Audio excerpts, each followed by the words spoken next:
రెండవ ఆరాధనలోనికి దేవుని మందిరంలోనికి చేరువచ్చినటువంటి ప్రతి ఒక్కరికి ప్రభు పేరట దేవుని సేవకునిగా నేను మీకు వందనాలు శుభాలు తెలియచేస్తా ఉన్నాను. ప్రభు మిమ్మలను దీవించునుగాక. అలాగే లైవ్లో ఆరాధనలో పాలు పంపులు పొందుతున్నటువంటి ప్రియులందరికీ కూడా నేను ప్రభు పేరట శుభాలు తెలియచేస్తా ఉన్నాను. ప్రభు మీ కుటుంబాలను దీవించునుగాక.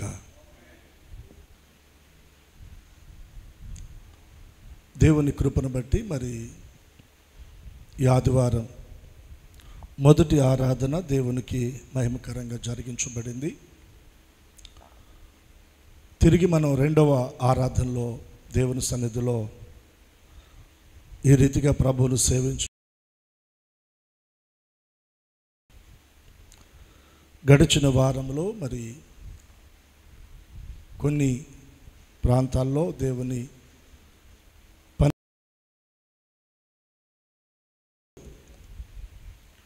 18వ తారీఖు తెనాలి పాండురంగపేట ఎన్టీఆర్ రోడ్లో మన పరిచర్య నుండి విమోచన సువార్త కూడిక ఏర్పాటు చేయడానికి ప్రభు కృప చూపారు. ఆ రోజు పగటి కాల సమయంలో 3:30 ఆ మధ్యలో భయంకరమైన వర్షం, పెద్ద పెద్ద గాలులు, చెట్లన్నీ పడిపోయినాయి. దేవుని కృపలో ఆ సమయానికి, ప్రార్థన సమయానికి దేవుడు మంచి వాతావరణాన్ని ఇచ్చారు.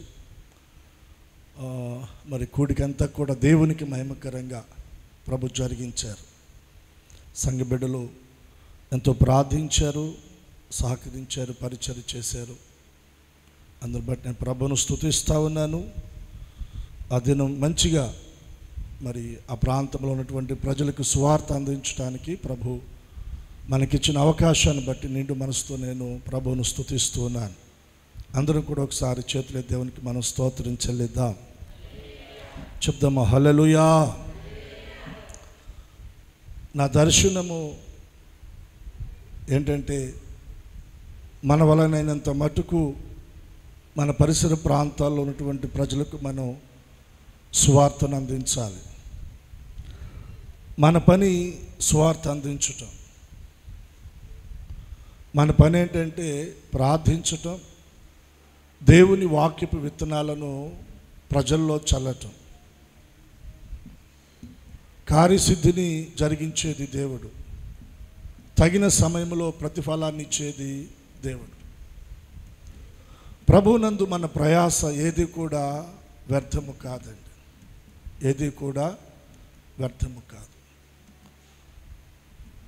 మన పరిసర ప్రాంతాల్లో ఇంకా అనేక ప్రాంతాల్లోనికి పరిచర్య ద్వారా సువార్త విస్తరించబడులాగున అనుదిన ప్రార్థనలో ప్రతి ఒక్కరు కూడా ప్రార్థించాలని దేవుని సేవకునిగా నేను మీకు తెలియచేస్తూ ఉన్నాను. ఉదయకాలపు ఆరాధనలో మరి మనం ధ్యానించేటువంటి అంశంలో నుండి మరికొన్ని విషయాలు నేను మీతో ఈ ఆరాధనలో కూడా పంచుకోవాలని ఆశపడుతూ ఉన్నాను. మీరు బైబిల్ తెరిచి చూడండి. 2వ సమూయేలు గ్రంథం 19వ అధ్యాయం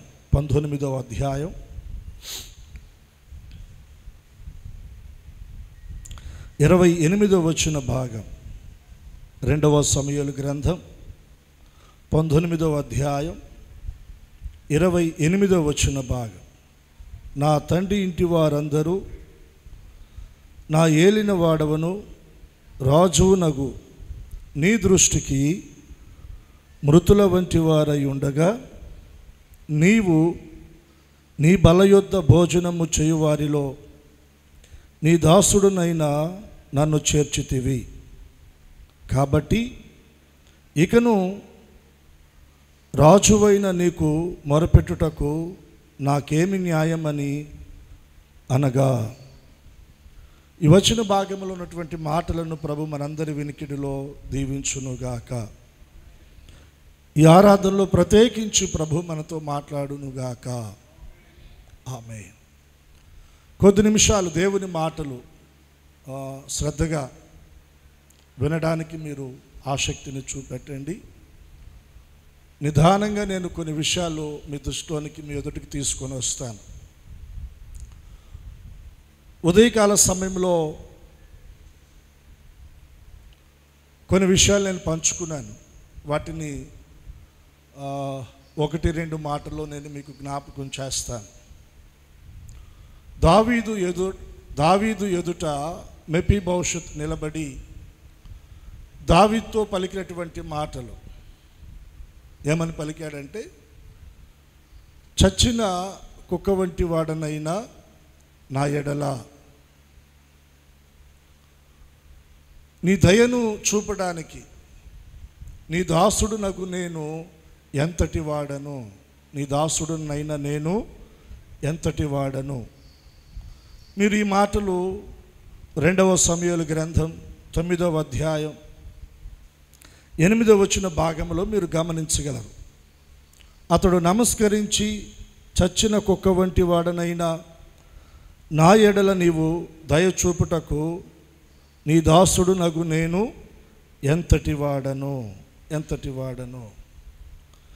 మెఫీబోషెత్ దావీదుతో పలికిన మాటలు, ఏ సందర్భంలో ఈ మాటలు పలికాడు?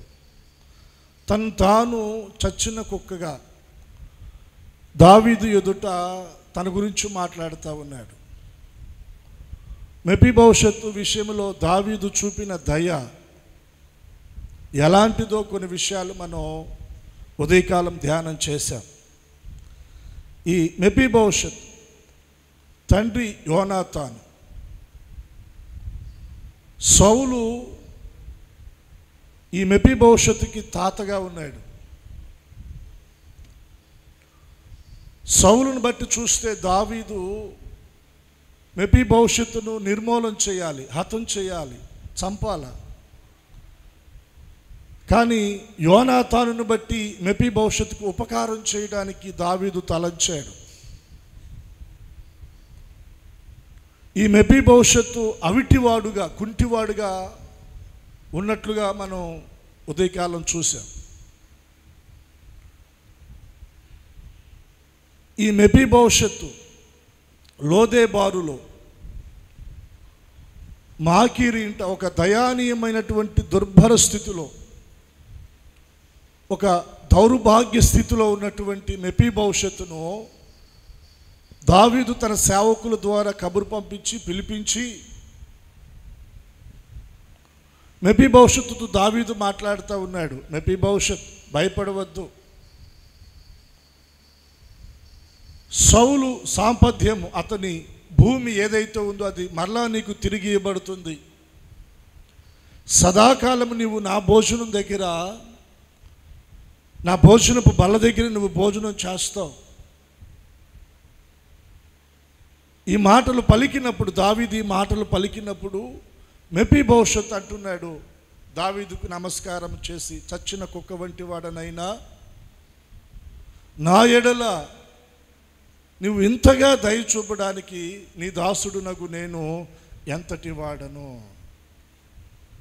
ఒక చచ్చిపోయిన కుక్క వంటి నా జీవితాన్ని నువ్వు దయ చూపించావు, పేరు పెట్టి నన్ను పిలిచావు, భయపడవద్దని అభయం ఇచ్చావు, కోల్పోయిన సాంపథ్యాన్ని మళ్ళీ తిరిగి ఇచ్చావు, సదాకాలం నీ భోజనపు బల్ల దగ్గర నాకు భోజనాన్ని ఏర్పాటు చేశావు. ఇదంతా పొందడానికి నా వైపు నుండి నేను ఆలోచన చేస్తే నా దగ్గర ఏ అర్హత కూడా లేదు, ఏ యోగ్యత కూడా లేదు. నా బ్రతుకు చచ్చిపోయిన కుక్క వంటి బ్రతుకు నాది. ఇటువంటి నా ఎడల నీవు దయ చూపావయ్యా అని చెప్పి మెఫీబోషెత్ దావీదుతో మాట్లాడాడు. మనం కూడా మెఫీబోషెత్ వల్లే చచ్చిన కుక్క వంటి మన జీవితాలను దేవుడు జ్ఞాపకం చేసుకొని, ఆయన మనల్ని ప్రేమించి విలువైన గొప్ప రక్షణతో ప్రభు మనల్ని అలంకరించి, ఆయనతో ఆయన బల్ల యొద్ద సదాకాలం భోజనం చేయడానికి ప్రభు మనకి అవకాశం ఇచ్చారు. యెహోవా దయాళుడు, ఆయన దయ మన ఎడల కనపరిచాడు. ఈ విషయాలు మనం దేవుని సన్నిధిలో ధ్యానం చేశాం. యెహోవా దయాళుడు. చచ్చిన కుక్క వంటి మన జీవితాలను తన దయతో ఆయన మనల్ని బ్రతికించి జీవింపచేసి మన జీవితంలో ఎన్నో మేలులు ఉపకారాలు ఆయన చేశాడు. తిరిగి వాటికి మనం దేవునికి ప్రతిగా మనం కృతజ్ఞత కలిగి ఎలా దేవుని కొరకు మనం జీవించగలుగుతున్నాం అనేది రెండవ విషయంలో మనం ధ్యానం చేయబోతా ఉన్నామండి. కృతజ్ఞత. చెప్పండి అందరూ ఒకసారి. కృతజ్ఞత. మన ఎడల దయ చూపిన దేవుని ఎడల మనం కృతజ్ఞత కలిగి బ్రతకాలి. కృతజ్ఞత కలిగి బ్రతకాలి. దేవుడు మన ఎడల కనపరిచిన ఉపకారాన్ని, మేలును, దయను ఎన్నటికీ మనం మర్చిపోకూడదండి. ఎన్నటికీ కూడా మనం మర్చిపోకూడదు. దావీదు భక్తుడు అంటాడు కదా, నా ప్రాణమా యెహోవాను సన్నుతించుము, నా ప్రాణమా యెహోవాను, నా అంతరంగమునున్న సమస్తమా ఆయన పరిశుద్ధ నామమును సన్నుతించు. ఆయన చేసిన ఉపకారములలో దేనిని కూడా నీవు మరవద్దు. దేనిని కూడా నీవు మరవవద్దు. ఇక్కడ మనం చూస్తున్నాం, మరలా మాట్లాడుతున్నాడు. ఏమని? మెఫీబోషెతు దావీదుతో మాట్లాడుతున్నాడు. నా తండ్రి ఇంటి వారందరూ నా ఏలిన వాడవును రాజునగు నీ దృష్టికి మృతుల వంటి వారై ఉండగా, నేనొక్కడనే కాదయ్యా, నేనొక్కడనే కాదు, నా తండ్రి ఇంటి వారందరూ కూడా నా ఏలిన వాడవును రాజునగు నీ దృష్టికి ఎలా ఉన్నారంటే మృతుల వంటి వారై ఉండగా. ఇందాకేమని పలికాడు అక్కడ? చచ్చిన కుక్క వంటి వాడనైనా నా ఎడల నీవు దయచూపుటకు నీ దాసుడునకు నేను ఎంతటి వాడను అంటున్నాడు. ఇక్కడేమంటున్నాడంటే నా తండ్రి ఇంటి వారందరూ నా ఏలిన వాడవును రాజువునకు నీ దృష్టికి ఎలా ఉన్నారంటే మృతుల వంటి వారై ఉన్నారు. మేము చనిపోయినటువంటి వారమయ్యా. నా తండ్రి ఇంటి వారందరూ కూడా అదే పరిస్థితిలో ఉన్నారు. అటువంటి స్థితిలో ఉన్న నన్ను నీవు జ్ఞాపకం చేసుకొని నీ బల్ల యొద్ద భోజనము చేయువారిలో నీ దాసుడునైన నన్ను చేర్చితివి. మృతుల వంటి వారమైన మమ్ములను నీవు జ్ఞాపకం చేసుకొని మమ్మలను బ్రతికించి నీ భోజనపు బల్ల దగ్గర నీతో కలిసి భోజనము చేయు వారిలో నీవు నన్ను చేర్చావు. దేవుని సన్నిధిలోనికి ఆయన మనల్ని చేర్చాడు. రెండు చేతులెత్తి దేవునికి మనం స్తోత్రం చెల్లేదామా? రాజువైన నీకు ఇంక నేను ఏమి చెప్పుకుందును, ఏమని మొరపెట్టుకుందును, ఇంక నేను ఏం మాట్లాడను. నీ దృష్టికి ఎలా అనిపిస్తే అలా చెయ్యి. ఇది హృదయ లోతుల్లో నుండి కృతజ్ఞతాభావంతో వచ్చిన మాటలండి ఇవి. దావీదు రాజు ఓ సందర్భంలో రాజ్యాన్ని విడిచిపెట్టి పాదరక్షలు కూడా లేకుండా ఒలీవల కొండలకు, అడవులకు, అరణ్యాల్లోనికి వెళ్ళిపోవలసిన పరిస్థితి వచ్చింది. దానికి కారణం ఏంటంటే తన కుమారుడైన అబ్షాలోము రాజ్యకాంక్ష చేత కొందరిని తన వైపు మలచుకొని తన తండ్రి మీద యుద్ధం చేయడానికి వ్యూహం పన్నుతాడు. తన కుమారునితో యుద్ధము చేయడానికి దావీదుకి ఇష్టం లేక రాజ్యాన్ని విడిచిపెట్టి తన భార్యలను, తన సేవకుల్లో కొందరిని తీసుకొని అరణ్యాల్లోనికి వెళ్ళిపోతాడు, అడవుల్లోనికి వెళ్ళిపోతాడు. అలా దావీదు వెళుతున్నప్పుడు దావీదును వెంబడించిన వారు కొందరున్నారు. దావీదును వెంబడించినటువంటి వారు కొందరున్నారు. కొంతకాలము దావీదు అరణ్యాల్లో ఉన్నాడు. ఆ తర్వాత దావీదు సేవకులు అబ్షాలోముతో యుద్ధం చేయటం, ఆ యుద్ధములో అబ్షాలోము చనిపోవటం, మరలా దావీదును రాజనగరికి ప్రజలందరూ ఆహ్వానించటం, అరణ్యాల్లో ఉన్నటువంటి దావీదు మరలా తిరిగి రాజనగరికి రావటం, ఇవన్నీ జరిగినాయి. దావీదు మరలా తిరిగి అంతఃపురానికి రాజనగరికి వచ్చినప్పుడు ప్రధానులు, అధిపతులు, దేశంలో ఉన్న సామంతులు, పెద్దవారు అందరూ కూడా వచ్చి దావీదును పలకరించి వెళ్తూ ఉన్నారు. దావీదును పలకరించి వెళ్తూ ఉన్నారు. అదే క్రమంలో ఇప్పుడు మెఫీబోషెత్ కూడా రాజుగారిని పలకరించడానికి వచ్చాడు. రాజుగారిని పలకరించడానికి వచ్చాడు. మీరు ఆ వచనాలు 2వ సమూయేలు గ్రంథం 19వ అధ్యాయం 24వ వచనం. మరియు సౌలు కుమారుడగు మెఫీబోషెత్ రాజును ఎదుర్కొనుటకు వచ్చెను. రాజును ఎదుర్కొనడానికి వచ్చాడు. ఇప్పుడు దావీదు మెఫీబోషెత్తును అడుగుతా ఉన్నాడు 25వ వచనంలో. రాజును ఎదుర్కొనుటకై అతడు యెరూషలేమునకు రాగా రాజు, మెఫీబోషెత్, నీవు నాతో కూడా రాకపోతివేమని అతన్ని అడిగాను. ఈ మాట మీరు చాలా జాగ్రత్తగా ఆలోచన చేయాలి. దావీదు ఏదో జనరల్గా ఆ మాట పలకలా మెఫీబోషెత్తును గూర్చి. మెఫీబోషెత్, నేను నీ ఎడల ఎంత దయ చూపాను, చచ్చిన కుక్క వంటి నీ బ్రతుకును నేను జ్ఞాపకం చేసుకున్నాను,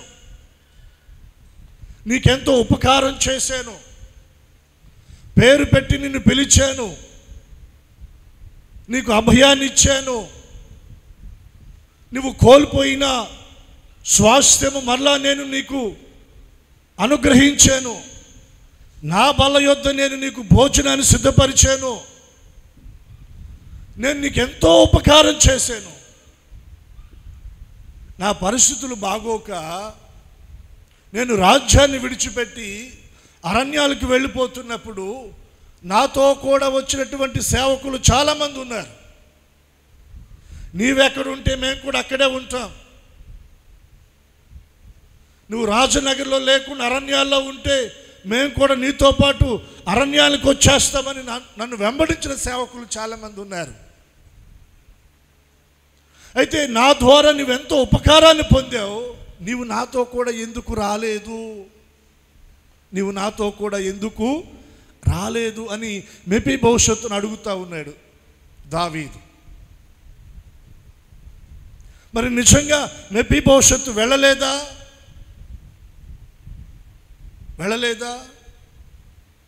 నేను మీకు కొన్ని మాటలు జ్ఞాపకం చేస్తాను.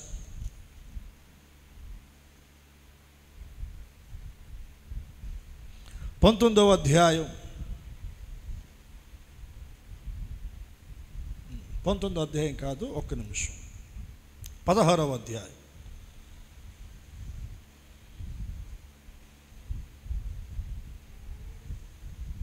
మొదటి నుండి మనం గమనిద్దాం. దావీదు కొండ శిఖరము అవతల కొంచెము దూరము వెళ్ళిన తర్వాత మెఫీబోషెత్తు సేవకుడైన సీబా గంతలు కట్టిన 2 గాడిదలను తీసుకొని వచ్చెను. 200 రొట్టెలను, 100 ద్రాక్ష గెలలను, 100 అంజూరపు అడ్డలను, ద్రాక్షారసపు తిత్తొకటియు వాటి మీద వేసి ఉండెను. రాజు ఇవి ఎందుకు తెచ్చితివని సీబాను అడుగగా, సీబా గాడిదలు రాజు ఇంటివారు ఎక్కుటకును, రొట్టెలను అంజూరపు అడ్డలను పనివారు తినుటకును, ద్రాక్షారసము అరణ్యమందు అలసట నొందిన వారు త్రాగుటకును తెచ్చి తిననగా, రాజు నీ యజమాని కుమారుడు ఎక్కడున్నాడని అడిగెను. అందుకు సీబా, చిత్తగించుము, ఈవేళ ఇశ్రాయేలు తన తండ్రి రాజ్యమును తనకు తిరిగి ఇప్పింతురనుకొని అతడు యెరూషలేములో నిలుచున్నాడనెను. అందుకు రాజు, మెఫీబోషెతునకు కలిగినదంతయు నీదేనని సీబాతో చెప్పగా, సీబా, నా ఏలినవాడ రాజా, నీ దృష్టి యందు నేను అనుగ్రహము పొందుదునుగాక, నేను నీకు నమస్కారము చేయుచున్నానెను. సీబా ఎవరు? మెఫీబోషెతుకు సేవకుడు. కొండ శిఖరానికి వెళ్ళిపోయాడు దావీదు అరణ్యాలలో. అక్కడికి వెళ్ళిన తర్వాత మెఫీబోషెతు సేవకుడైన సీబా గంతలు కట్టిన 2 గాడిదలను తీసుకొని వచ్చాడు రాజు దగ్గరికి. వాటి మీద కొన్ని ఆహార పదార్థాలు ఉన్నాయి. ఏంటవి? 200 రొట్టెలను, 100 ద్రాక్ష గెలలను, 100 అంజూరపు అడ్డలను, ద్రాక్షారసపు తిత్తొకటి వాటి మీద వేసి ఉండెను. రాజు ఇవి ఎందుకు తెచ్చావని సీబాని అడగగా సీబా ఏమని సమాధానం ఇస్తా ఉన్నాడు? గాడిదలు రాజు ఇంటివారు ఎక్కుటకు, రొట్టెలు అంజూరపు అడ్డలు పనివారు తినుటకు, ద్రాక్షారసము అరణ్యమందు అలసట నొందువారు త్రాగుటకు తెచ్చితునని చెప్పగా.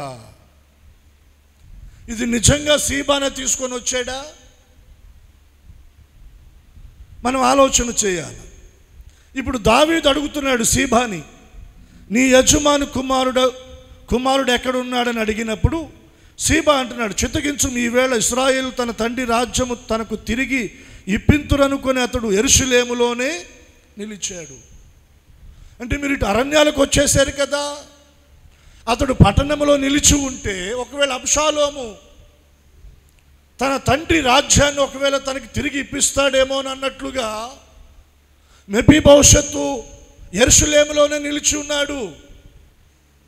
ఇప్పుడు దావీదు ఆలోచనలో ఎలా ఉంటుంది? చచ్చిన కుక్క వంటి మెఫీబోషెతుకి నేను ఎంత ఉపకారం చేస్తే ఈరోజున అవకాశం వచ్చింది కదా అని చెప్పి అతడు ఇలా తిరుగుతాడా? నన్ను వెంబడించకుండా అతడు పట్టణంలోనే నిలిచి ఉంటాడా? ఇటువంటి ఒక దురాభిప్రాయం దావీదులోకి వెళ్ళేటట్లుగా సీబా మాట్లాడాడు అక్కడ. వెంటనే రాజు ఏమన్నాడో తెలుసా? మెఫీబోషెతు కలిగినదంతా కూడా అది నేను నీకు ఇచ్చేస్తున్నాను అన్నాడు. దానికి చిత్తగించుము నాయనా అని దావీదుకు నమస్కారం చేశాడు సీబా. నిజంగా అలాగే జరిగిందా అంటే నిజంగా అలా జరగలేదు. జరిగిందేంటి మనం చూద్దాం. 19వ అధ్యాయం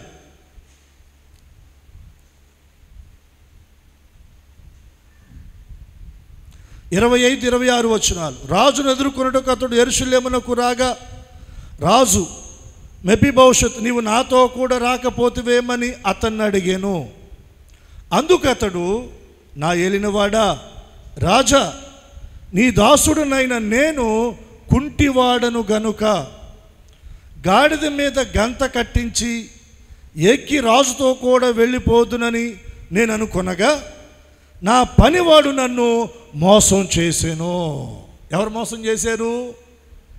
రాజుతో కూడా వెళ్ళాలని మెఫీబోషెతు గాడిదలకు గంతలు కట్టించి అంజూరు పడ్డలు, ద్రాక్ష గెలలు, రొట్టెలు, రాజు ఇంటి వారికి కావలసిన ఆహార పదార్థాలన్నీ కూడా సిద్ధపరిచి రాజును వెంబడించాలన్న ఆలోచన కలిగి ఆ ప్రయత్నంలో ఉండగా తన పనివాడు ఏం చేశాడంటే తనని మోసం చేశాడు. ఏం చేశాడు చెప్పండి? ఎవరు ఆ పనివాడు? ఈ సీబానే. తనకు తానుగా స్వయంగా ఆ పనివాడైనటువంటి సీబాను ఎదిరించి వెళ్ళడానికి ఈ మెఫీబోషెతు అవిటివాడు, కుంటివాడు, ఏం చేయలేకపోయాడు. ఈ మెఫీబోషెతు సిద్ధపరిచిన వాటన్నిటిని కూడా సీబా తీసుకొని వెళ్ళి రాజుకు కానుకగా ఇచ్చి రాజుగారి దగ్గర మెప్పు పొందాడు. ఇక్కడ ఒక కుట్ర జరిగింది మెఫీబోషెతు విషయంలో. తన పనివాడే కుట్ర చేశాడు. ఆ బాధ ఉండిపోయింది ఎవరిలో? మెఫీబోషెతులో. 27వ వచనం. సీబా, నీ దాసుడనైనా నన్ను గూర్చి నా ఏలిన వాడవును రాజునగు నీతో అబద్ధమాడేను. ఏమాడాడంట? అబద్ధమాడాడు. అంటే రాజు దగ్గరికి జరిగిన విషయాన్ని తీసుకొని అలా వెళ్ళాడే కానీ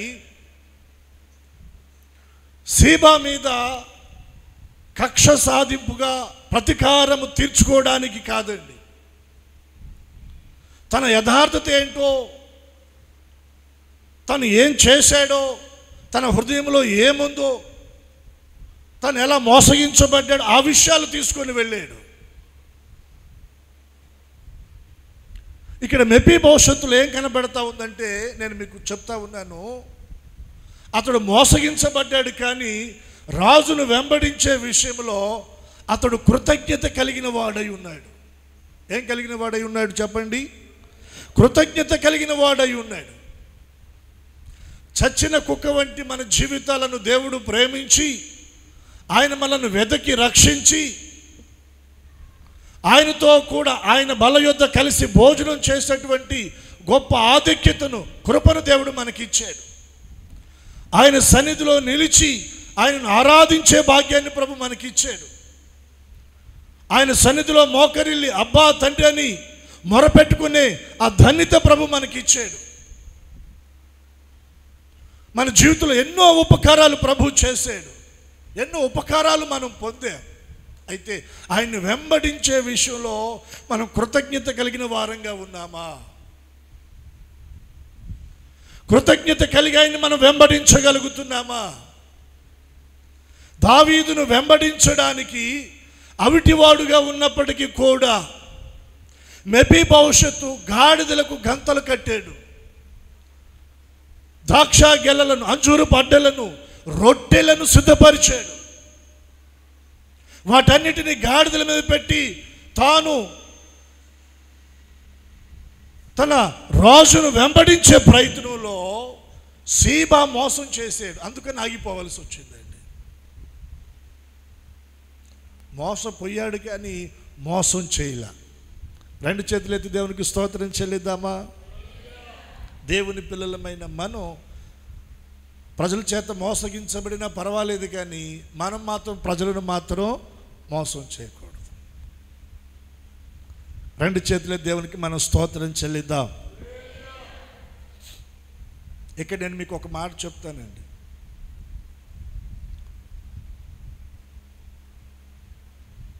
దేవునిలో మనం యథార్థంగా, నమ్మకంగా, భయభక్తులు కలిగి జీవించే విషయంలో కొన్ని మార్లు మనం సమాజం ద్వారా, ప్రజల ద్వారా మనం మోసగించబడతాం. మనం మోసగించబడినప్పుడు కాస్త బాధ ఉంటుంది, ఇలా ఎందుకు జరిగిందని. మనం మోసగించబడతాం కానీ మనం నష్టపోవండి. యాకోబును లాబాను ఎన్ని మార్లు మోసం చేశాడు చెప్పాలి? ఎన్ని మార్లు మోసం చేశాడు? 10 మార్లు మోసం చేశాడు. ఎన్ని మార్లు? 10 మార్లు తన జీతాన్ని మార్చాడంట. జీతాన్ని ఏం చేశాడు? మార్చాడు.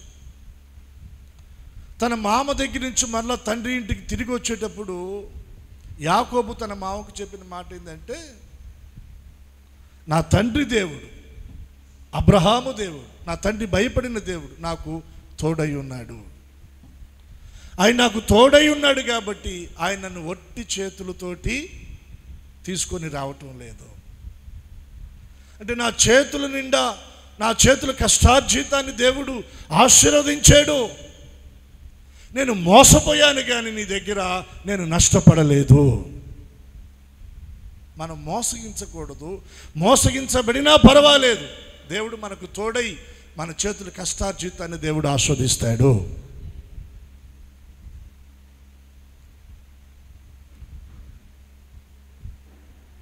ఇక్కడ మనం గమనిస్తే మెఫీబోషెతు తన పనివాని దగ్గర మోసగించబడ్డాడు. సరే, జరిగింది ఏదో జరిగిందిలే, మరి చేసేదే ఉంది, నా చేతుల్లో ఏమీ లేదు కదా, నేను అవిటివాణ్ణి కదా,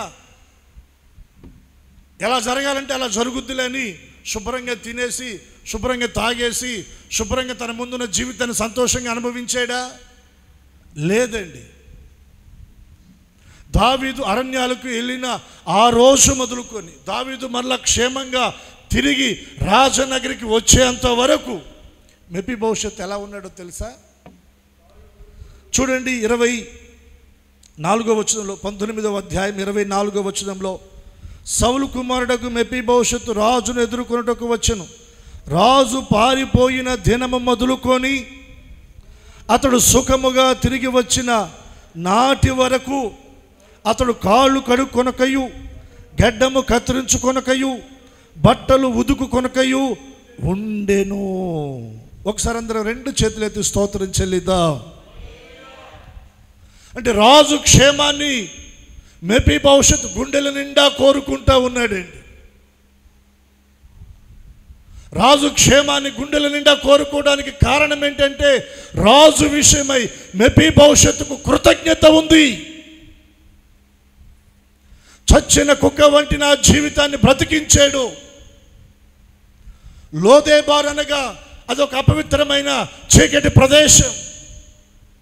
చీకటిలో బ్రతుకుతున్న నా జీవితాన్ని, అపవిత్రతలో ఉన్నటువంటి నా జీవితాన్ని ఆ ప్రదేశం నుండి వేరు చేసి పేరు పెట్టి ఆయన నన్ను పిలిచాడు. నాలో ఉన్న భయాలన్నీ తొలగించబడేటట్లుగా వాగ్దానము చేసి భయపడవద్దని నాకు అభయం ఇచ్చాడు. నేను కోల్పోయిన సంపద, నా పితరారి జీతం నాకు స్వాస్థ్యంగా మరలా తిరిగి ఇప్పించాడు. రాజు భుజించే భోజనపు బల్ల దగ్గర నా బ్రతుకు దినాలన్నీ కూడా భోజనం చేయనట్లు అవకాశం ఇచ్చాడు. ఇంత ఉపకారము చేసిన నా యజమానుడు, నా రాజు పరిస్థితులు బాగోక అరణ్యాలకు వెళ్ళిపోతే నేను ఎలా సంతోషంగా ఉంటాను? నేను ఎలా గడ్డం తీసుకుంటాను? నేను ఎలా కాళ్ళు కడుక్కుంటాను? నేను ఎలా స్నానం చేస్తాను? నేను ఎలా కడుపు నిండా భోజనం చేస్తాను? లేదు లేదు. రాజుగారు మళ్ళా రాజనగరికి క్షేమంగా వచ్చేంత వరకు నేను కాళ్ళు కడుక్కోను, గడ్డం తీసుకోను, సుఖంగా నేను భోజనం చేయనని ఒక తీర్మానం చేసుకొని ఒక దీక్షలాగా కంకణం కట్టుకొని రాజు రాక కొరకు ఎదురు చూస్తూ ఉన్నాడు మెఫీబోషెత్. దాన్ని మనం ఏమనాలి చెప్పండి? కృతజ్ఞత. రాజు పట్ల ఏముంది? కృతజ్ఞత. దావీదు కొరకు మెఫీబోషెత్ ఆ సమర్పణ కలిగి ఉన్నాడు. నీ కొరకు ప్రాణం పెట్టి తన దేహంలోని రక్తమంతా నీ కొరకు ధారపోసి, నీ కొరకు గాయపరచబడి, తన ప్రాణమును నీ కొరకు అర్పించి సమాధి చేయబడి తిరిగి లేచిన నీ దేవుని కొరకు నీ సమర్పణ ఏది? నీ త్యాగం ఏది? నీ ప్రతిష్టత ఏది? కనపడుతుందా? కనపడుతుందా? మెఫీబోషెత్ అంటున్నాడు, రాజు రాజనగరికి క్షేమంగా వచ్చేంత వరకు నేను కాళ్ళు కడుక్కోనయ్యా, నేను గడ్డం చేసుకోను, నేను సంతోషంగా భోజనం చేయను. ఆయన రావాలి, ఆయన రావాలి. ఉపవాస దీక్ష చేస్తూ ఉన్నాడు మెఫీబోషెత్. ఈ రోజున దేవుని కొరకు కృతజ్ఞత కలిగిన వారమై మనం ఏం చేయగలుగుతున్నాం? ఒక్కసారి మనల్ని మనం ఆలోచన చేసుకుందామండి. నమ్మకంగా ప్రభువును సేవించగలుగుతున్నామా? నమ్మకంగా దేవుని సన్నిధిలో ప్రార్థించగలుగుతున్నామా? నమ్మకంగా పరిచర్య చేయగలుగుతున్నామా? నమ్మకంగా దేవునికి ఇవ్వవలసిన అర్పణ ఇవ్వగలుగుతున్నామా? కృతజ్ఞత కలిగిన వారమై దేవుని మనం సేవించగలుగుతున్నామా? ఆ కృతజ్ఞతలో దేవుడు ఏం చూడాలంటే సమర్పణ చూడాలి, సమర్పణ చూడాలి. మెఫీబోషెత్ అవిటివాడే, కుంటివాడే, ఇంకొకరి పైన ఆధారపడవలసిన వాడే. అయినప్పటికీ కూడా తన ఎడల ఉపకారము చూపిన రాజు విషయంలో కృతజ్ఞత కలిగిన వాడై ఒక సమర్పణ కనపరచగలిగాడు. ఒక సమర్పణ కనపరచగలిగాడు. దేవుడు ఈరోజున మనకు ఆరోగ్యాన్ని ఇచ్చాడు, సామర్థ్యాన్ని ఇచ్చాడు, కావలసిన సౌకర్యాలు ఇచ్చాడు. మనకి ఏది తక్కువ కాకుండా ఆయన చూస్తూ ఉన్నాడు.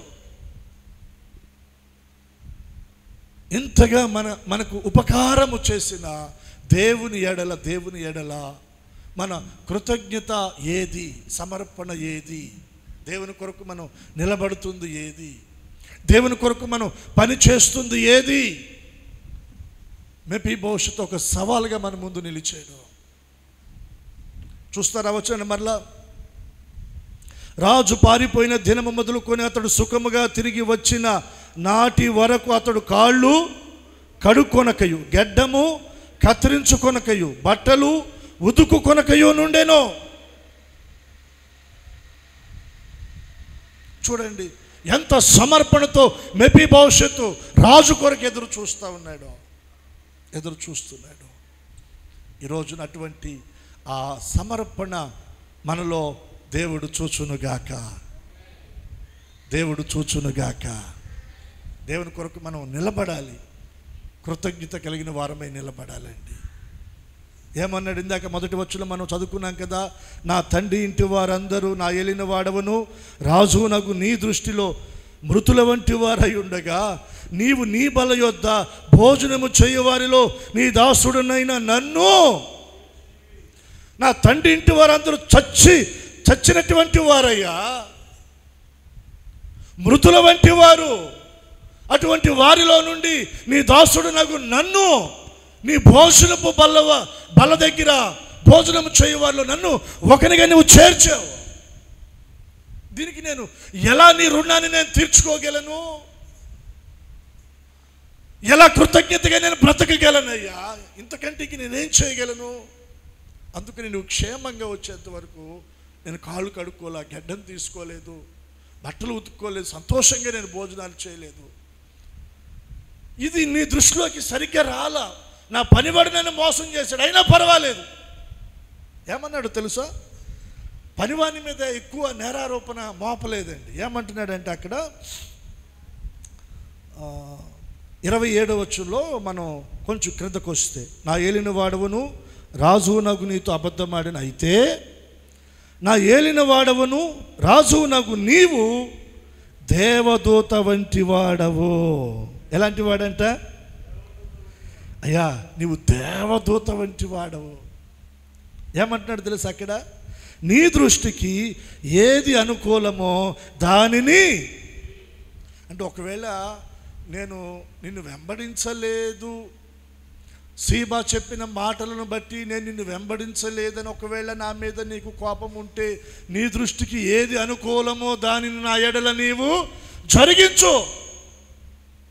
దావీదుకు తన జీవితాన్ని అప్పగించుకుంటున్నాడు. నువ్వు మందలించినా సరే, గద్దించినా సరే, బుద్ధి చెప్పినా సరే, శిక్షించినా సరే, జరిగిందైతే ఇది. నేను నిన్ను వెంబడించాలని అనుకున్నాను, కానీ పనివాడు మోసం చేశాడు. జరిగిన పొరపాటు అక్కడ. నువ్వు దేవదూత వంటి వాడు, నీ దృష్టికి ఏది అనుకూలంగా ఉంటే దానిని చెయ్యి. ఎవరికి అప్పగించుకున్నాడు చెప్పండి? మెఫీబోషెతు దావీదు నడిపింపునకు అప్పగించుకున్నాడు. ఇక్కడ కొన్ని మాటలు చెప్తాను నేను మీకు. దేవుని పిల్లలంగా ఇవి మనకు అవసరం. మన ఆత్మీయ జీవితానికి, మన భక్తి జీవితానికి ఇవి అవసరమండి. మనం ఆదివారం మందిరానికి వచ్చాం, ఆరాధనలో పాలు పంపులు పొందాం, కాసేపు ప్రార్థన చేసుకున్నాం, కానుకిచ్చాం, వెళ్ళిపోయాం కాదండి. మన వ్యక్తిత్వం రూపాంతరం చెందాలి. క్రీస్తు వలె మనం మారాలి. క్రీస్తు గుణగణాలు మనలోనికి రావాలి. ఈ లోకం యేసు ప్రభు వారిని మనలో చూడాలి. ఆ స్వభావాన్ని మనం ధరించుకోవాలి. మెఫీబోషెతులో ఆ స్వభావం మనకు కనబడుతుందండి. కృతజ్ఞత కలిగిన వాడై అతడు మాట్లాడుతున్న మాటలు మనకి నిజంగా చాలా ఆశ్చర్యాన్ని కలగచేస్తాయి. సీబా చెప్పిన అబద్ధాలను బట్టి దావీదు నమ్మేసి మెఫీబోషెతు ఆస్తిని సీబాకి ఇచ్చేసాడు కదా, అది నీదే అన్నాడు. ఇంకంతే, రాజుగారి మాట అంటే శాసనమే అది. ఇప్పుడు మెఫీబోషెతుకు దావీదు ఇచ్చిందంత మళ్ళా మెఫీబోషెతు దగ్గర నుంచి ఎక్కడికి వచ్చేసింది? సీబా దగ్గరకు వచ్చేసింది. అంటే మెఫీబోషెతు పనివాడి దగ్గరకు వచ్చేసింది. ఇప్పుడు ఏమంటున్నాడు దావీదు? ఆ మాట మనం చూద్దాం. 28వ వచనం, నా తండ్రి ఇంటి వారంతా, ఒక్క నిమిషం,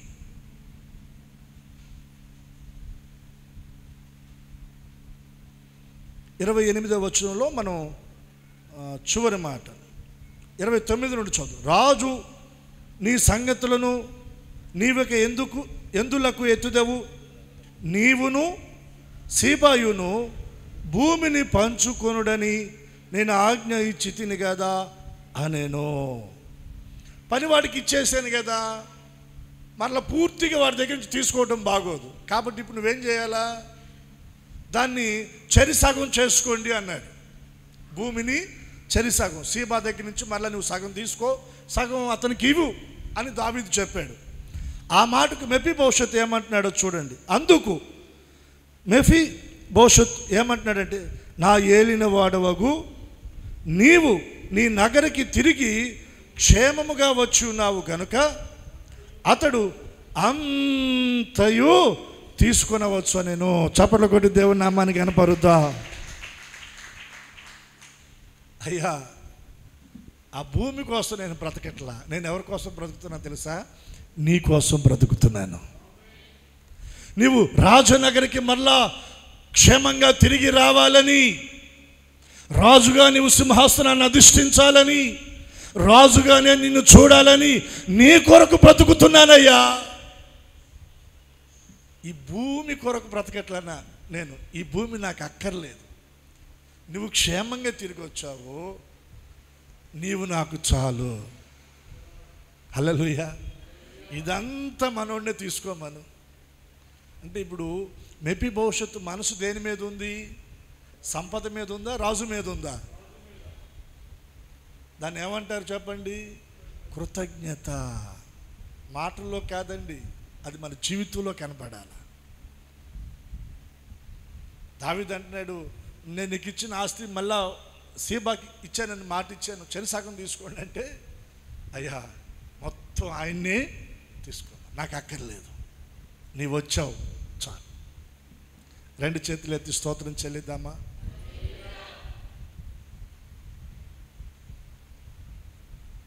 దైవజనులు రాసేటువంటి పాట, నీవుంటే నాకు. ఆ పాట పాడుకొని ప్రభు నామాన్ని మహిమపడదాం. పాడినమ్మా.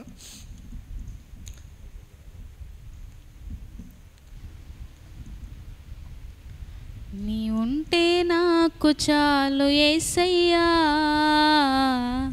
నీ వెంటే నేను ఉంటానేసయ్యా. నీ ఉంటే నాకు చాలు యేసయ్యా, నీ వెంటే నేను ఉంటానేసయ్యా.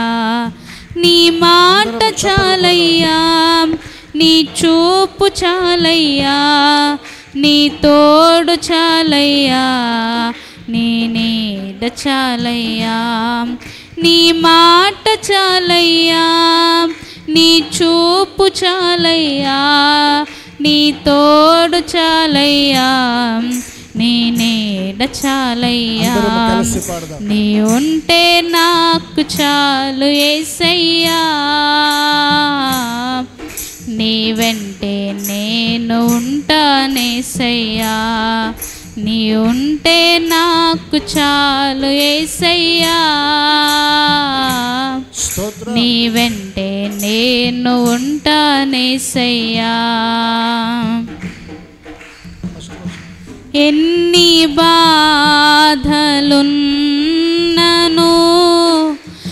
ఇబ్బందులైనను,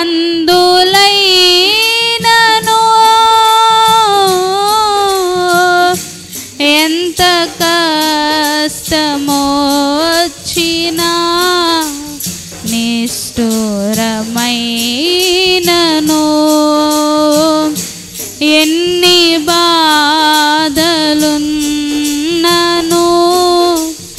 ఇబ్బందులైనను,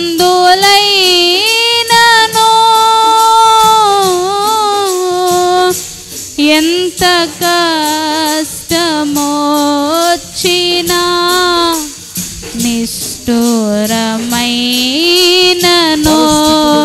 నీ మాట చాలయ్యా, నీ చూపు చాలయ్యా, నీ తోడు చాలయ్యా, నీ నీడ చాలయ్యా.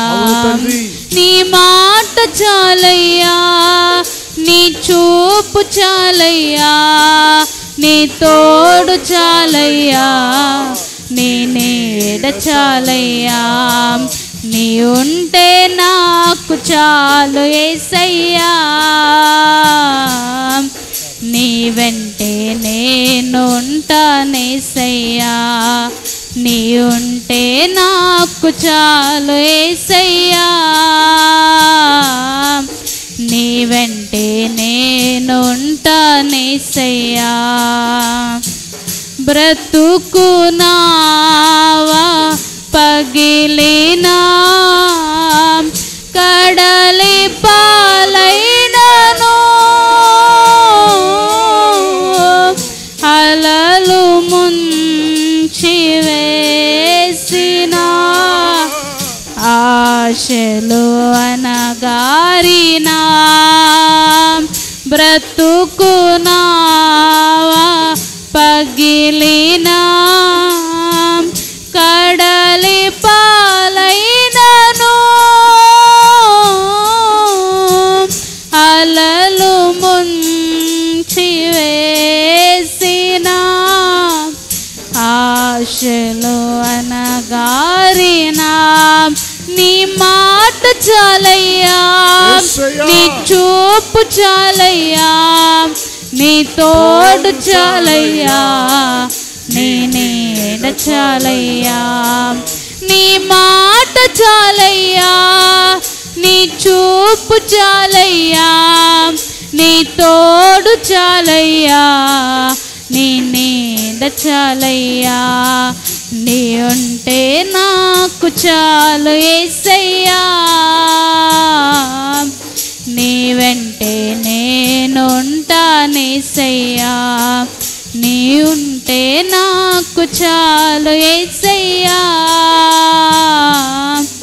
నీ వెంటే నేనుంటానేసయ్యా. నీ మాట చాలయ్యా, నీ చూపు చాలయ్యా, నీ తోడు చాలయ్యా, నీ నీడ చాలయ్యా. నీ మాట చాలయ్యా, నీ చూపు చాలయ్యా, నీ తోడు చాలయ్యా, నీ నీడ చాలయ్యా. నీ మాట చాలయ్యా, నీ చూపు చాలయ్యా, నీ తోడు చాలయ్యా, నీ నీడ చాలయ్యా. నీ మాట చాలయ్యా, నీ చూపు చాలయ్యా, నీ తోడు చాలయ్యా, నీ నీడ చాలయ్యా. నీ మాట చాలయ్యా, నీ చూపు చాలయ్యా, నీ తోడు చాలయ్యా, నీ నీడ చాలయ్యా. నీ ఉంటే నాకు చాలు యేసయ్యా, నీ వెంటే నేనుంటానేసయ్యా. నీ ఉంటే నాకు చాలు యేసయ్యా, నీ వెంటే నేనుంటానేసయ్యా. అందరం రెండు చేతులు ఎత్తి స్తోత్రం చెల్లిద్దాం. హల్లెలూయా చెప్దామా? హల్లెలూయా. మెఫీబోషెత్ ఆశ అంతా రాజు మీదే ఉందండి. ఈ పొలం మీద లేదు, స్థలం మీద లేదు, పితరార్జితం మీద లేదు. అవి నాకు అక్కరలేదయ్యా, పనివాడైన సీబానే మొత్తం ఉంచుకోమను, నాకు ఏమొద్దు, మొత్తం అతన్ని ఉంచుకోమను. మరి నీకు అంటే రాజు అయిన నీ భోజనపు బల్ల దగ్గర నాకంత చోటిచ్చావు, అది నాకు చాలు. ఆయన సన్నిధిని కోరుకున్నాడు, ఆయన సహవాసాన్ని కోరుకున్నాడు. ఆయనతో కలిసి భోజనం చేసి ఆ భాగ్యాన్ని పోగొట్టుకోకుండా దాన్ని కాపాడుకునేదానికి సమస్తాన్ని విడిచిపెడుతున్నాడు. సీబానే ఉంచుకోమని చెప్తా ఉన్నాడు. ఈ రోజున మన మనసు దేని మీద ఉంది ఒకసారి మనం ఆలోచన చేద్దాం. శాశ్వతమైన దానికోసం అశాశ్వతమైన దానిని మనం వదిలిపెట్టుకోగలిగితే స్థిరమైన దానిని మనం పొందుకోగలమండి. కొన్ని సందర్భాలలో అశాశ్వతమైన వాటిని పట్టుకొని శాశ్వతమైన వాటిని మనం కోల్పోతున్నాం. మెఫీబోషెత్ మనకు ఒక చక్కటి ఆదర్శంగా నిదర్శనంగా కనబడతా ఉన్నాడు. అవిటివాడైనప్పటికీ కూడా, కుంటివాడైనప్పటికీ కూడా కృతజ్ఞత కలిగిన వాడి రాజును వెంబడించే ఆలోచన, అవకాశం దొరకకపోతే ఒక దీక్షను కలిగిన వాడుగా రాజు తిరిగి వచ్చేంత వరకు అలా ఉండిపోయాడు. రాజు వచ్చిన తర్వాత రాజు చూసి ఆనందిస్తున్నాడు, సంతోషిస్తున్నాడు. ఇవేవి నాకు అక్కర లేదంటున్నాడండి. మరి ఈ రోజున మన పరిస్థితి ఎలా ఉంది? మనం ఒక్కసారి ఆలోచన చేద్దాం. మన పరిస్థితులు ఎలా ఉన్నాయి? పౌలు అంటాడు కొలసీ పత్రికలో ఒక మాట మీరు చూడండి. ఆ మాట చదువుకొని మనం ముందుకు నడిపించబడదాం. 3వ అధ్యాయం కొలసీ పత్రిక 1వ వచనాన్ని చదవండి. మీరు క్రీస్తుతో కూడా లేపబడిన వారైతే పైనున్న వాటినే వెదకుడి, అక్కడ క్రీస్తు దేవుని కుడిపార్శ్వమున కూర్చుండి ఉన్నాడు. పైనున్న వాటి మీదనే కానీ భూ సంబంధమైన వాటి మీద మనసు పెట్టకునకుడి. ఎలయనగా మీరు మృతి పొందితిరి, మీ జీవం క్రీస్తుతో కూడా దేవుని యందు దాచబడి ఉన్నది. మనకు జీవమై ఉన్న క్రీస్తు ప్రత్యక్షమైనప్పుడు మీరును ఆయనతో కూడా మహిమ యందు ప్రత్యక్షపరచబడుదురు. కొలసీ సంఘానికి దైవజనుడు చెప్తున్న మాట అండి. మీరు క్రీస్తుతో కూడా లేపబడిన వారైతే, మారు మనసు పాప క్షమాపణ నిమిత్తం బాప్తిజము పొందిన వారైతే, ఆయన రక్తము చేత కడగబడి పరిశుద్ధపరచబడి నీతిమంతులుగా తీర్చబడిన వారైతే, మీరు నిజంగా దేవుని ప్రజలైతే, మీరు క్రీస్తుతో కూడా లేపబడిన వారైతే పైనున్న వాటినే వెదకుడి, పైనున్న వాటినే వెదకుడి. పైన ఎవరున్నారంట? క్రీస్తు దేవుని కుడిపార్శ్వమున కూర్చుండి ఉన్నాడు. పైనున్న వాటి మీదనే కానీ భూ సంబంధమైన వాటి మీద మీ మనసు పెట్టకునకుడి. తన పితరార్జితమైన ఆ స్వాస్థ్యము, ఆ భూమి భూ సంబంధమైనది. దాని మీద మెప్పి భవిష్యత్తు మనసు లేదండి. దాని మీద మెప్పి భవిష్యత్తు మనసు లేదు.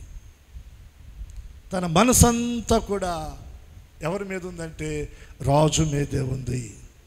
ఈ రోజున మన ఆలోచన, మన మనసు, మన తలంపులు ఎవరి మీద ఉండాలి?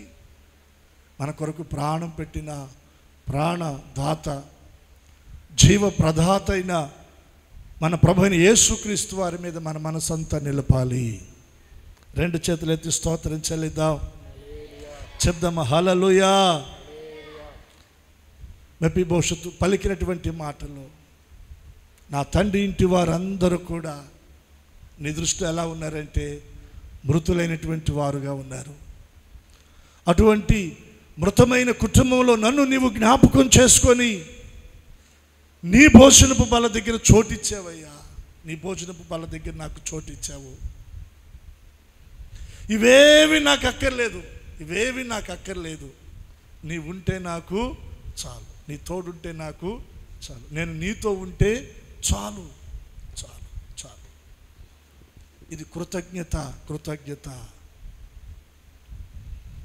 అపరాధముల చేతను పాపముల చేతను మనము చనిపోయిన వారమై ఉండగా క్రీస్తుతో కూడా ఆయన మనల్ని ఏం చేశాడంట? బ్రతికించాడండి. అపవిత్ర చీకటి ప్రదేశాల్లో మృతమైన స్థితిలో మనం ఉన్నాం. ఆయన మనల్ని బ్రతికించాడు. మనం ఆయనకు కృతజ్ఞత కలిగిన వారమై మనం ఆయన సన్నిధిలో జీవించాలి. మెప్పి భవిష్యత్తులాగా మన హృదయాల్లో దేవుడు కృతజ్ఞతను చూచునుగాక. తన రాజు కొరకు మెప్పి భవిష్యత్తు కలిగిన సమర్పణ మన జీవితాల్లో మనం కలిగి ఉందుముగాక. రాజు నీ ఉంటే నాకు చాలు, ఇదేది నాకు అక్కరలేదన్న తీర్మానం మెప్పి భవిష్యత్తులో కలిగి ఉన్నాడు. ఆ తీర్మానం మనం కూడా కలిగి ఉందుముగాక. అట్టి కృప ప్రభు మనకిచ్చి మనను ఆయన సన్నిధిలో స్థిరపరిచి నడిపించి సహాయము చేయునుగాక. ఆమేన్. ప్రార్థన చేసుకుందాం. తలలు వంచండి. అందరం కూడా కొద్ది సమయం మనం ప్రార్థనలో ప్రభు సన్నిధిలో ఉందాం.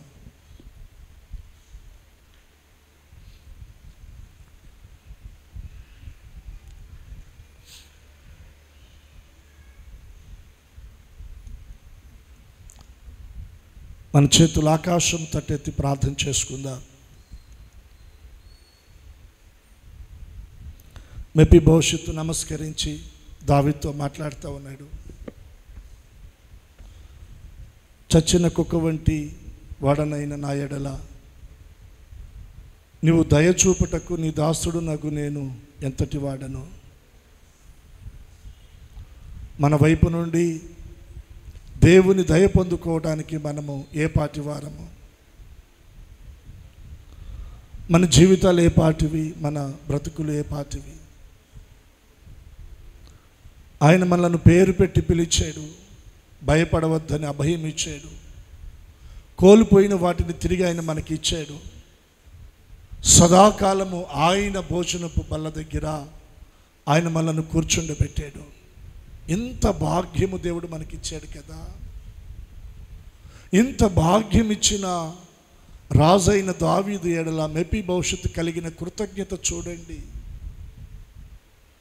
ఈ రోజున దేవుని ఎడల మన కృతజ్ఞత ఎలా ఉంది ఒకసారి మనం పరీక్షించుకుందాం. మనం పరీక్షించుకుందాం. ప్రభువా, నీ కొరకు నేను కృతజ్ఞత కలిగి సమర్పణతో నీ కొరకు నేను జీవిస్తానయ్యా. సమర్పణతో నేను నీ కొరకు బ్రతుకుతాను ప్రభువా. ప్రతీకార మనసు కాదు నాయనా, ప్రతీకార మనసు కాదు. పనివాడు నన్ను మోసగించాడు, నా మీద అబద్ధాలు చెప్పాడు. పనివాని మీద ప్రతీకారము చూపే మనసు లేదు మెఫీబోషెతులో.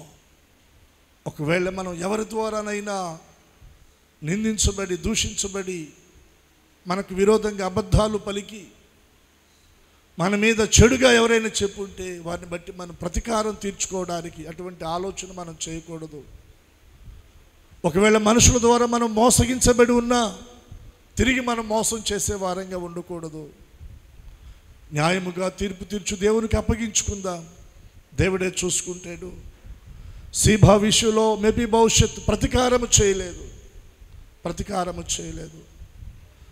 జరిగిన వాస్తవాన్ని దేవుని దృష్టిలోకి లేదా దావీదు దృష్టిలోకి మెఫీబోషెతు తీసుకొని వచ్చినట్లుగా మనము దేవుని దృష్టిలోకి తీసుకొని వెళదాం.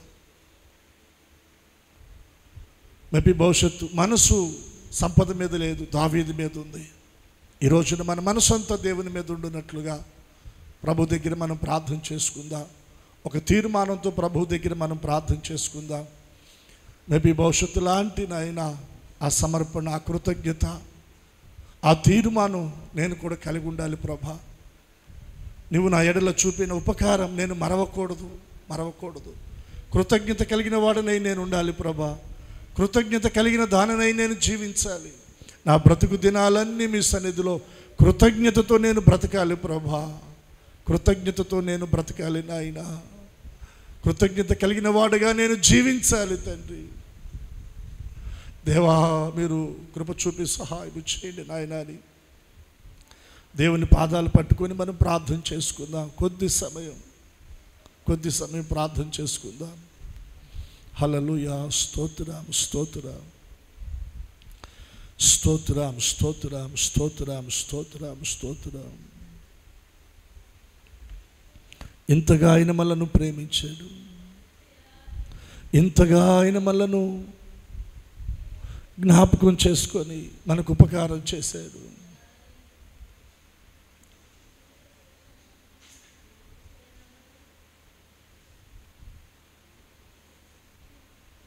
ప్రభు సన్నిధిలో ప్రార్థన చేసుకుందాం. హల్లెలూయా. స్తోత్రం స్తోత్రం స్తోత్రం.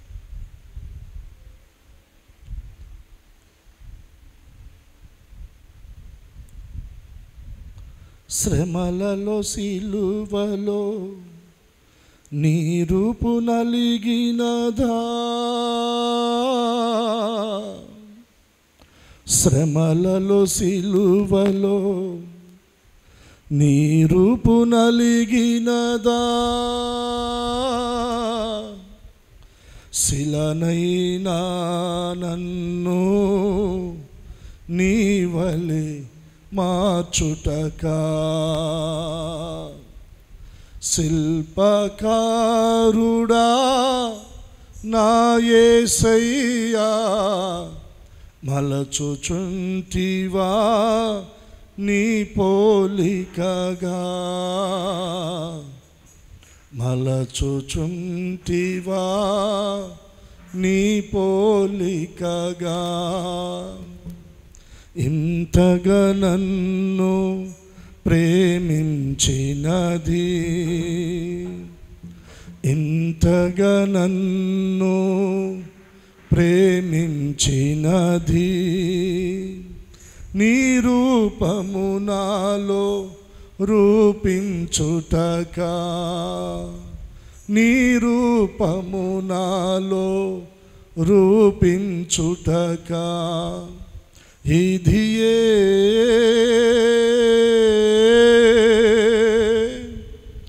నా ఎడ నీకున్నా నిత్య సంకల్పమా, నా ఎడ నీకున్నా నిత్య సంకల్పమా. ఇంతగా నన్ను ప్రేమించుటకు, ఇంతగా నన్ను ప్రేమించుటకు, ఇంతగా ఆయన మనను ప్రేమించటానికి మనలో ఏ మంచితనము, మనలో ఏ విధమైనటువంటి నీతి పరిశుద్ధత లేనప్పటికీ కూడా ఆయన మనల్ని ప్రేమించాడు. ఆయన తన ప్రేమను మన ఎడల వెల్లడి చేశాడు. తన వాత్సల్యతను మన ఎడల కనపరిచాడు. ఆయన చచ్చిన కుక్క వంటి మన జీవితాలను ఆయన జ్ఞాపకము చేసుకొని ఆయన భోజనపు బల్ల దగ్గర ఆయన సన్నిధిలో ఆయనతో కూడా కూర్చుండే భాగ్యాన్ని ప్రభు మనకిచ్చాడు. ఇంతగా ఆయన మనల్ని ప్రేమించాడు. ఇంతగా ప్రేమించిన ఆయన ఎడల మన కృతజ్ఞత ఏమై ఉన్నదో, మనం ఎలాంటి వారమై ఉన్నామో ఒకసారి మనం పరీక్షించుకొని ప్రభు దగ్గర ఒక తీర్మానంతో మనం ముందుకు నడిపించబడదాము. పరిశుద్ధ తండ్రి, నాయన మీకు వందనాలు, స్తోత్రాలు చెల్లిస్తున్నా. ఇది నాన్న మేపీ భవిష్యత్తును మా ముందు ఉంచి నాయన మీరు మాట్లాడుతూ వచ్చారు. దేవా, దావీదు మేపీ భవిష్యత్తు విషయంలో నాయన అతడు చేసిన ఉపకారమును మేపీ భవిష్యత్తు మరొక కృతజ్ఞత కలిగినటువంటి వాడై దావీదు కొరకు నాయన మేపీ భవిష్యత్తు బ్రతికినట్లుగా మేము కూడా తండ్రి నీ కొరకు బ్రతుకున్నట్లుగా నాయన మమ్మలను మీ కృపలో బలపరిచి స్థిరపరచండి. మీ కొరకు మమ్మల్ని నిలబెట్టండి నాయన, నీ కొరకు మమ్మల్ని నిలబెట్టండి. మా మనసు నాయన ఈ లోక సంబంధమైన వాటి మీద కాక మా మనసు నీ మీద ఉండునట్లుగా మీరు కృప చూపి సహాయం చేయండి. మందిరంలో చేరిన ప్రతి ఒక్కరిని మీరు దీవించండి. కుటుంబాలను మీరు ఆశీర్వదించండి. క్షేమాన్ని కలగ చేయండి. సమాధాన స్థితిని మీరు అనుగ్రహించండి. కృప చూపి మహిమ పొందమని మమ్మలను మీ చేతులకు అప్పగించుకుంటూ యేసు ఘననామమున ప్రార్థించి అడుగుచున్నాము తండ్రి. అందరం చూద్దాం. ఆమేన్, ఆమేన్, ఆమేన్. ఇది నాన్న ప్రభు మనతో మాట్లాడుతూ వచ్చిన మాటలన్నిటిని బట్టి